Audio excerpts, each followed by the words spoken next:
আমি আপোনালোকৰ দৰমহাও বৃদ্ধি কৰিম আৰু লগতে আপোনালোকক এটা এককালীন সাহায্যও আমি আগবঢ়াম।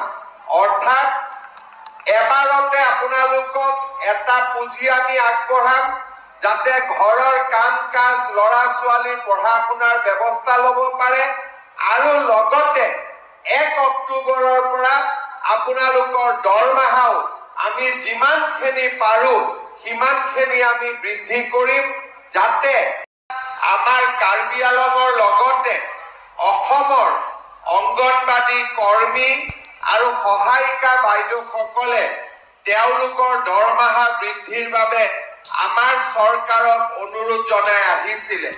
মই আপোনালোকক ক'ব খুজিছো অহা 1 অক্টোবৰৰ পৰা আমি আপোনালোকৰ দৰমহাও বৃদ্ধি কৰিম আৰু লগতে আপোনালোকক এটা এককালীন সাহায্যও আমি আগবঢ়াম।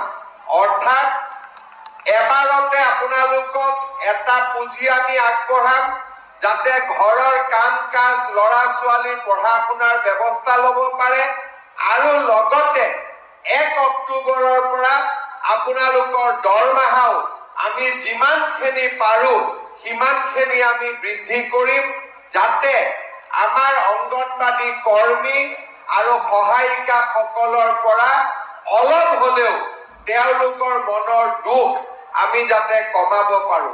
ভাল হ'বনে বেয়া হ'ব দৰমহাটো বঢ়াই দিলে? ভাল বেয়া হ'ব নেকি? পিছফালে একো কোৱাই নাই। ভাল হ'বনে বেয়া হ'ব? ভাল হ'ব।